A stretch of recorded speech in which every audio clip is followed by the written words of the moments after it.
Deposition 1 is now in session.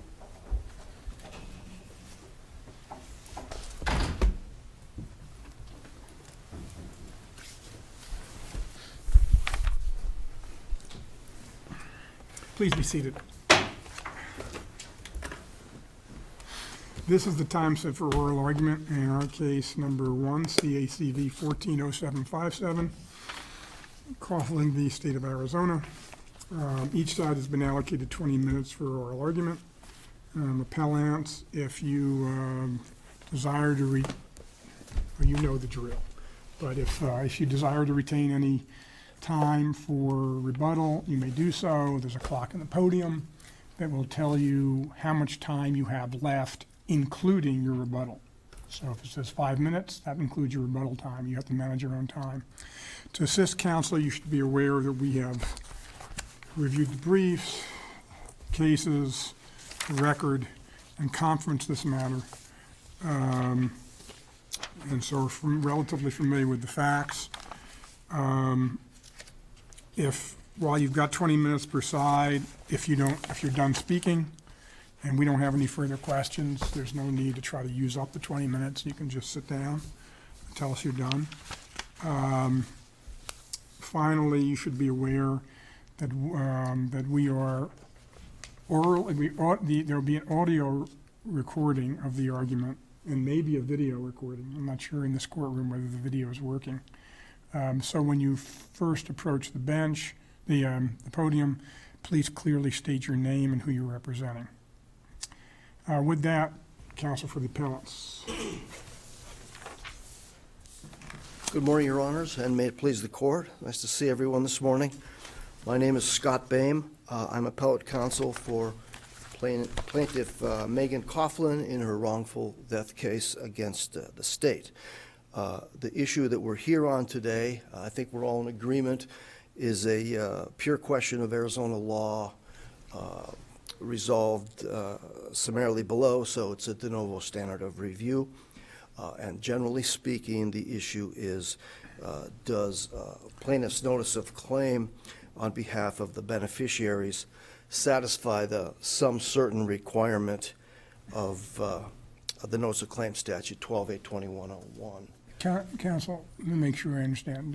You and trial counsel represent the Ms. Coughlin and the other 3 statutory beneficiaries. That's correct, yes. Okay. They're all family members. It's Megan is the daughter of the deceased. Right. The other claimants are her sister and their maternal grandparents, the decedent's folks. Right, siblings. You probably know this, and you don't need me to repeat it, but I will anyway. The some certain requirement says, in a nutshell, the claim shall contain a specific amount for which the claim can be settled. And the notice of claim that my co-counsel, Mr. Breyer, submitted for the plaintiff in this case is, I don't know how it could be any more clear. This is a sum certain for each of the governmental entities individually. Thus, a sum certain demand is being made against the state of Arizona for $4 million. The notice of claim statute requires a sum certain, so such is being demanded. And that's consistent with Jolin and a couple of the other cases that say you give them a sum certain. Absolutely. And you say that you're complying with the statute. That's. And I think, it starts with Deer Valley is when the Supreme Court really came down and said, here are the 5 things you need to do. This is the only one of the 5 that's So at issue. the confusion, as I understand it, came up with the state coming in and arguing this is a bundled state sum certain and it's not sufficient. And then somehow it got in that the plaintiff argued, well, it could have been $4 million, it could have been $16 million. The state came because it was filed with 4 different times with the state, and the state, as I understood it, said that's ridiculous. It's a $4 million claim, and the court said, well, it's ambiguous because it could be a $4 million or a $16 million claim. You've got it exactly right. And to the extent we stepped in our own bear trap, That's a nice way to put it. Yeah. Thank you. Yeah, that's the fact. When the state, and the state, I think, has abandoned this now on appeal. They certainly Which? didn't, has abandoned on appeal the bundled claim issue. Well, we're gonna get which to was that. the sole Yeah. basis of their motion. But in response to that, we had a two-pronged response. It's fine, it says 4 million, we don't need to. And if you don't buy that, And it's then 16. we went off and said, and oh, by the way, we sent you 4 copies. One got hand-delivered to the AG, one went to the risk management, and 2 got mailed. But there are two ways it could get to 16 million. I mean, and personally, and let me just understand, speaking for myself, I don't think it really matters what's argued before the Superior Court too much, because you look at the face of the claim. Sure, sure. But it's two ways it could get to 16 million. The confusion could be there. One is it's served 4 times, which is, okay. The state even said that doesn't mean anything. And the second is you could say, well, there are 4 different plaintiffs. I don't remember, and I may be wrong, that you all plaintiffs argued, well, it's because we're representing 4 different plaintiffs, so each one is $4 million.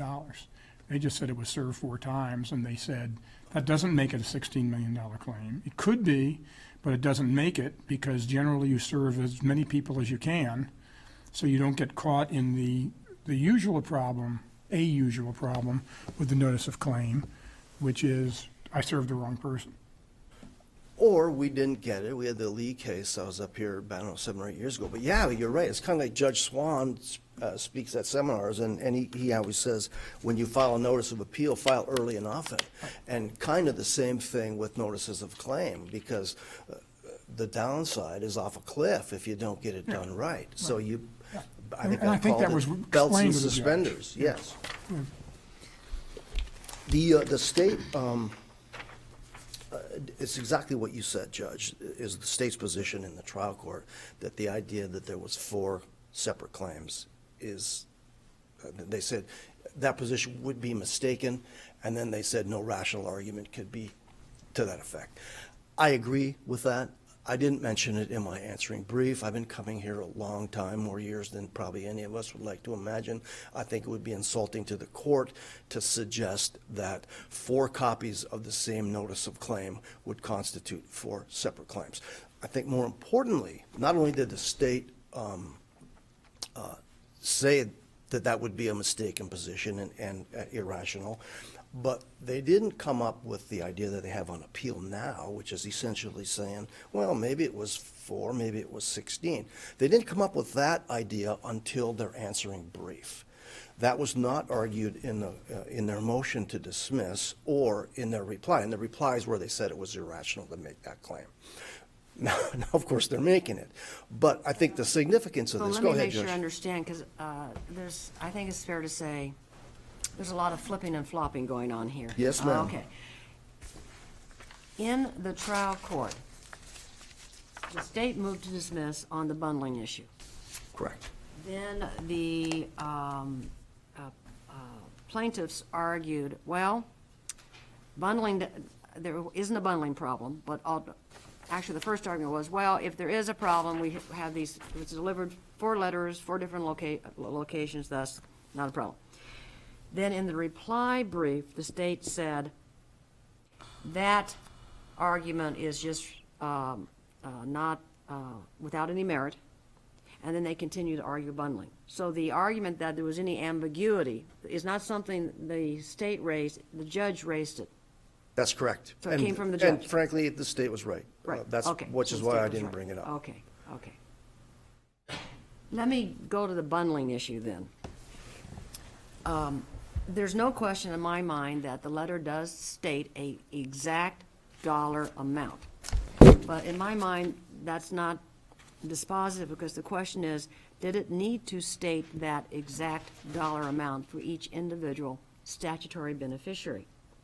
And when I went back and recognizing that in wrongful death, I know we have one basically representative plaintiff, we have one action, we have one judgment. But the Supreme Court in Wilmot made it quite clear that in assessing damages, the fact finder is going to have to calculate or determine the damages for each statutory beneficiary, basically aggregate them, and then make the award in the verdict. And the court went on to explain that, indeed, there can be separate settlements by individual statutory beneficiaries of their, and I use the words frequently, of their own claim or of their claims. Looking at Wilmot, and then those points were reiterated in a Division II case authored by now Justice Philander James, which recognized that as well. Now, I recognize James goes off on jurisdiction, but has a very interesting discussion of this whole issue. In light of those authorities, well, let me ask you, how do you distinguish those authorities and how they essentially viewed that, yes, there is one action, there is one judgment, but there's individual assessment of damages? I think two things, that my response to that would be twofold. One is the notice of claim statute itself is what we're focusing on ultimately, does not contain an apportionment requirement at all. It just requires the sum certain. More importantly, however, both Wilmot and then James, which cites back to Wilmot, of course, emphasize that you only get to the total, and Wilmot brought it up in terms of fiduciary duties of the plaintiff for all her siblings, his or her siblings. You only get to the total that the entire claim can be resolved for by adding up all of the individual. So I suppose in this case, in order to get to that in this case, Mark could have gone million, and then the state can do the math. Any way you look at it, the only way that the whole wrongful death claim can be settled is the total. And if anything, I'm sorry. No, this is, that I understand, but here's what concerns me. The purpose of the notice of claim statute is to allow the governmental entity to evaluate two things: liability, damages, and essentially its risk in going forward with the litigation. Maybe three Sure. things. Okay. Plan and investigate, Exactly, blah, right. blah, blah, right? Okay. Because in assessing whether the entity should settle or not, it's going to assess damages. Doesn't it need to have information in this context, wrongful death, as to what the individualized damages are for each claimant?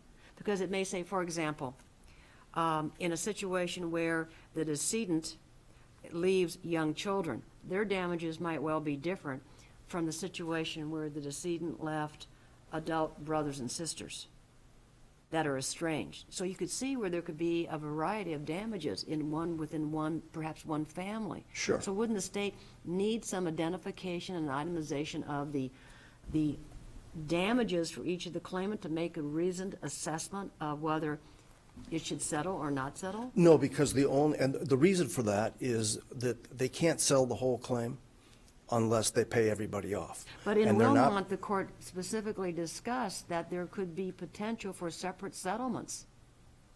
Right, and in Wilmot, it was assuming everybody's on board and blah, blah, blah. Right. But in order to do that, in order to resolve the claim, which is the whole purpose of the notice of claim thing, is to have them resolve the claim, the whole wrongful death action, you'd have to pay the four.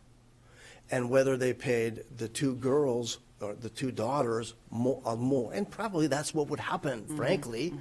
And the same thing in Wilmot, the wife would probably get more, and I think the court even recognized that when they were talking about it. The wife who's still with them is probably gonna, from the pot, gonna get more than the estranged adult children who haven't even told the decedent that he had grandchildren.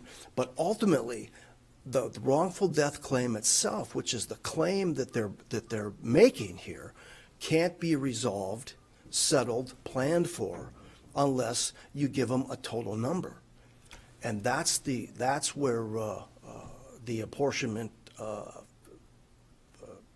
argument falls down, in addition to, as I started out, the fact that the statute itself doesn't require it. Go ahead, Judge. The judicial gloss on the statute, it seems to me, says you've got to have sufficient information in the notice of claim so they can a governmental entity can plan, as Judge Norris has said. They can see what their exposure is, see what their liability is, see what the exposure is. But I think both Havasupai and Yolen, and maybe Deer Valley, all say the same thing, which is the sufficiency language of the information doesn't apply to the some certain. It's that they, and what they, I think, I mean, so if I understand your argument is, yes, they're individual, we recognize these are individual claims that may be settled separately down the line, but that for the notice of claim statute, all the government has to know is, if I accept this offer, does the claim go away?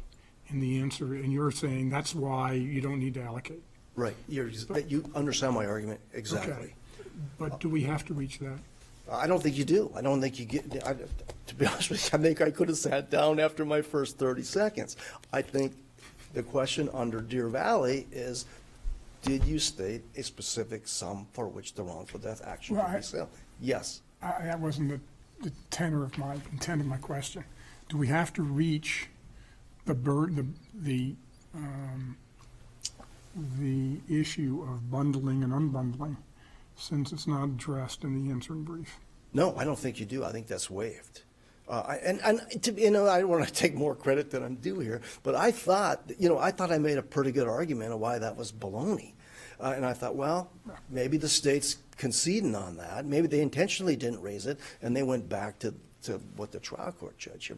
But maybe they just forgot to argue it. But I think as a matter of appellate waiver, a confession of error, whatever you want to call it, the fact that they punted on the focal point of my opening brief, I think they're kind of stuck with that. I do want to apologize to the court. I've got 5 minutes left. I'm not going to take it up. I did not cite the Havasupai case in my briefs. I apologize for that. I found it looking for that. I do think it's interesting that with one exception in an MD that I can't tell you about, this issue has really never come up before. We've kind of been all over the map on notices of claim over the last 20 years with the issues that Judge Kessler, you mentioned, and this one has finally come up. But as I pointed out in the brief, and Havasupai maybe was the best example that I completely missed, although it wasn't a wrongful death case. It seems to me, and this may be cavalier, but it seems to me the state is finally getting around to the only thing they have left is to argue this apportionment thing. But that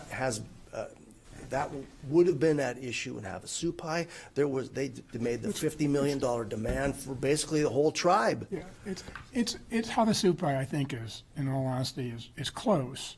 The problem is there's one paragraph that seems to say we don't have to worry about allocation. Who's got what damages, but then there's another claim where there's clearly a bundled claim for like $10 or $15 million, and we don't address it. We just say if that notice of claim was timely, we'll have to address whether it be bundled or not, and that's.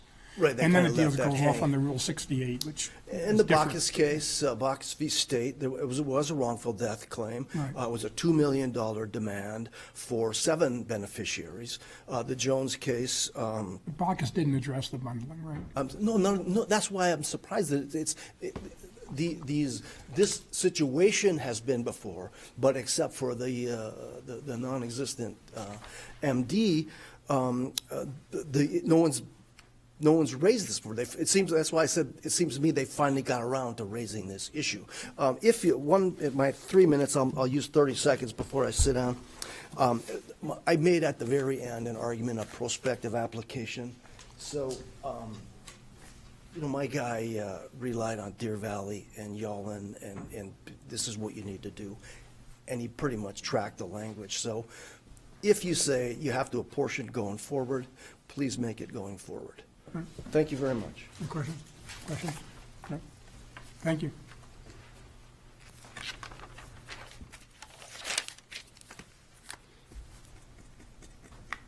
May it please the court, my name is Brock Heathcott. I'm an assistant attorney general representing the state of Arizona.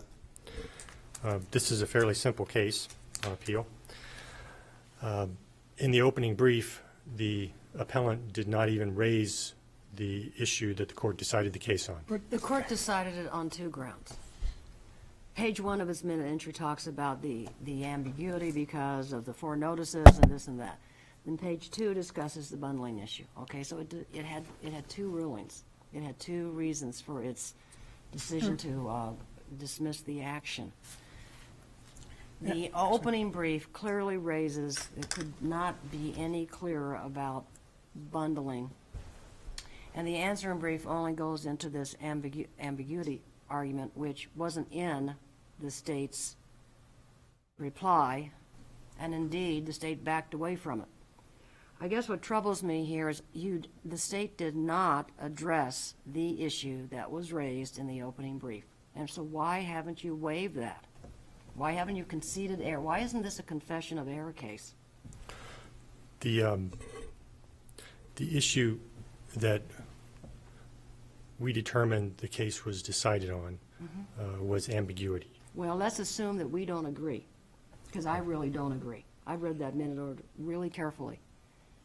Then, since you have not addressed the bundling issue, has the state then, under our standard procedures here, basically conceded error? It hasn't been addressed in the opening brief. I don't believe we have, and Okay. I can explain. I believe the bundling issue is part and parcel of the ambiguity in this case. Well, explain that then. Okay. Okay.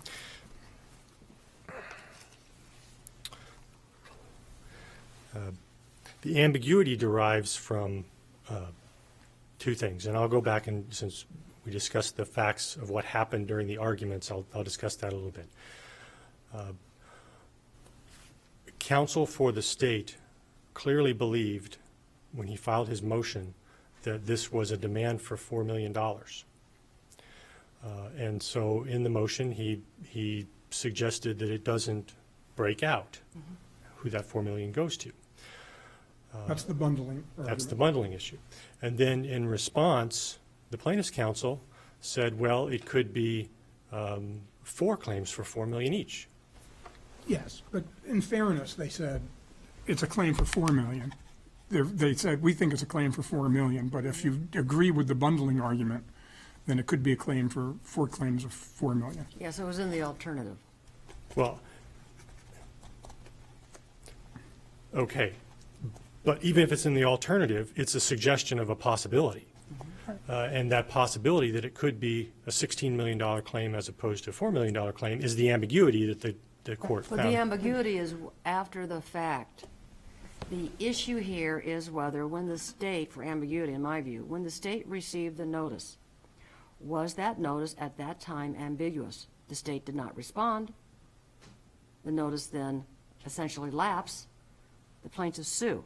So any after-the-fact creative lawyering suggesting ambiguity is well after the fact and well after the state presumably exercised some judgment in deciding whether to accept the claim and settle or to reject it by either doing nothing, which is what it did here. So, I mean, all of that happened, that's water well down the bridge. I would like to talk about what happened at the bridge, and I don't see any ambiguity. With the actual notice itself. Yes, and the state took the position it was not ambiguous when it received it. There is an admission by the state in an argument that says it's a $4 million claim. It's not a $16 million, it's a $4 million claim. I mean, I think in the reply, or either in the reply or oral argument, they expressly say that. And so, and let me add something to Judge. I know we're throwing a lot of things at you, but in deference to Judge Norris, there does seem to me to be 2 aspects of the judge's ruling. We may not all agree on whether the judge reached bundling or not, but the judge first said, I can't tell if it's $4 million or $16 million. So it's ambiguous. And that's what's raised in the opening brief. And then he goes on and talks about this bundling issue. And the opening brief addresses that. And so, but then when the state gets a chance to file their answering brief, it doesn't address bundling. Correct. It just addresses, this is an ambiguous claim. It never says it has to be unbundled. Correct. And I'm not going to argue that the court find today that there is a bundling requirement. I mean, that there be an identification of individual payments to beneficiaries within a bundled claim. I'm not going to say that's a Right, so requirement. Not gonna argue that. okay, Okay. so that's gone. The bundling issue is gone. Is that correct? It is. What I am going to say is that this notice of claim does not make it clear that this is a bundled claim.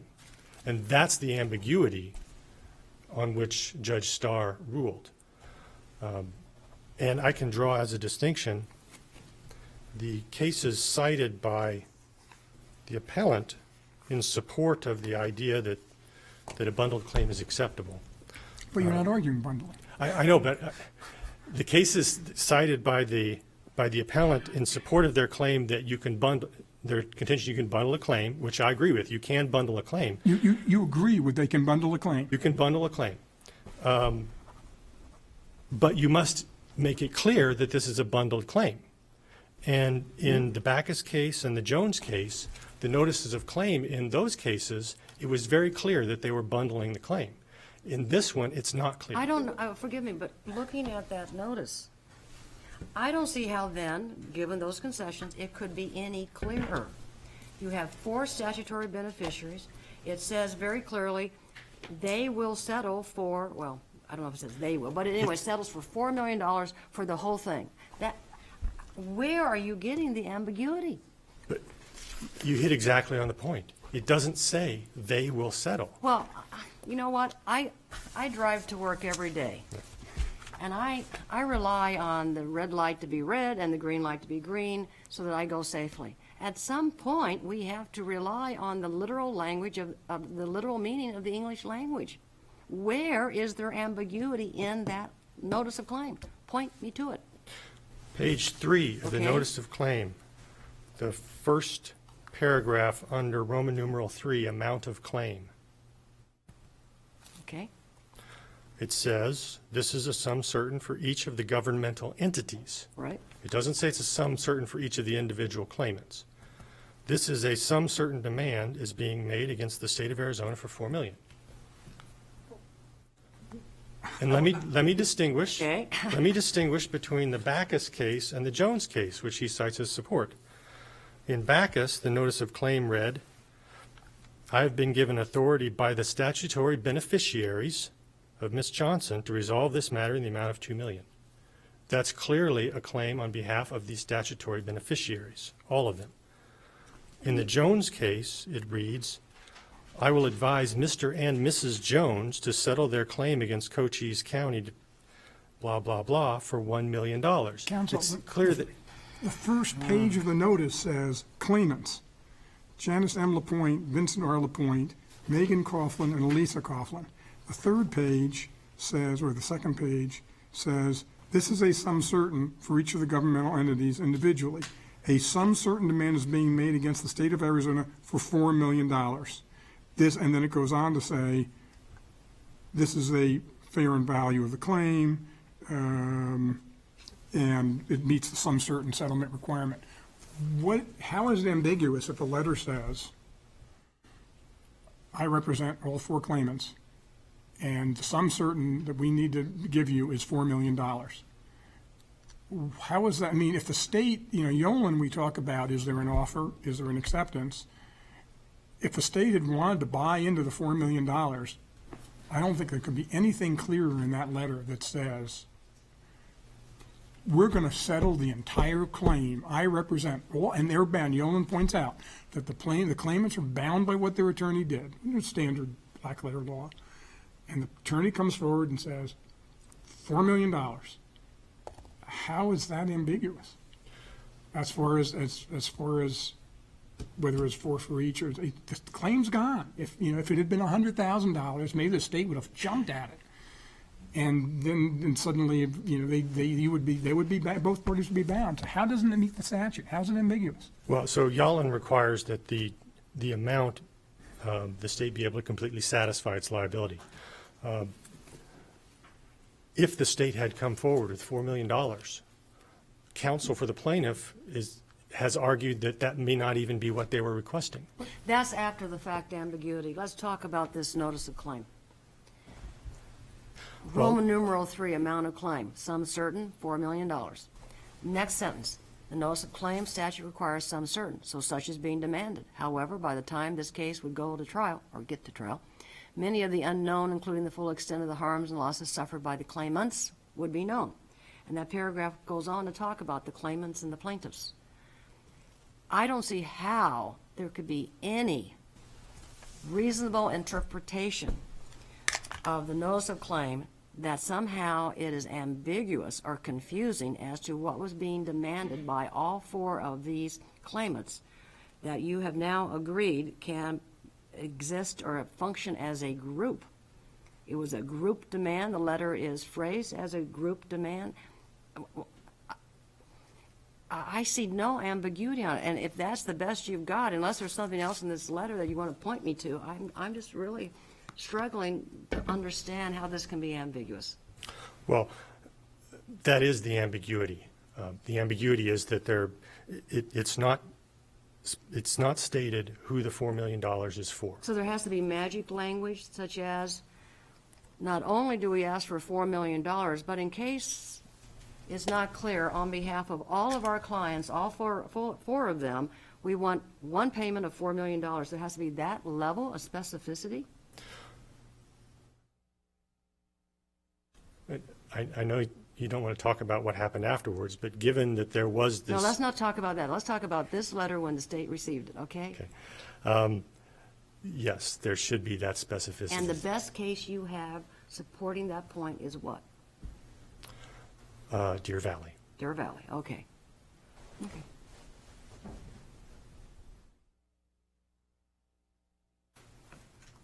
Thank you. Anything else? Did you want to say anything else? Well, I could talk about bundling if the court cared. Well, you've already said it's not an issue, so. Exactly. So Okay. I'm finished. Any questions? No. Thank you. Thank you. Anything? Okay. Thank you both for your arguments and candor. We will take this matter under advisement and issue a ruling in due course, a written ruling in due course. We will take a brief recess to allow the next case, the attorneys for the next case to come forward. We're ahead of schedule. Isn't that nice? So if they're ready early, if they're here and ready, just bring us. Okay? We stand in recess.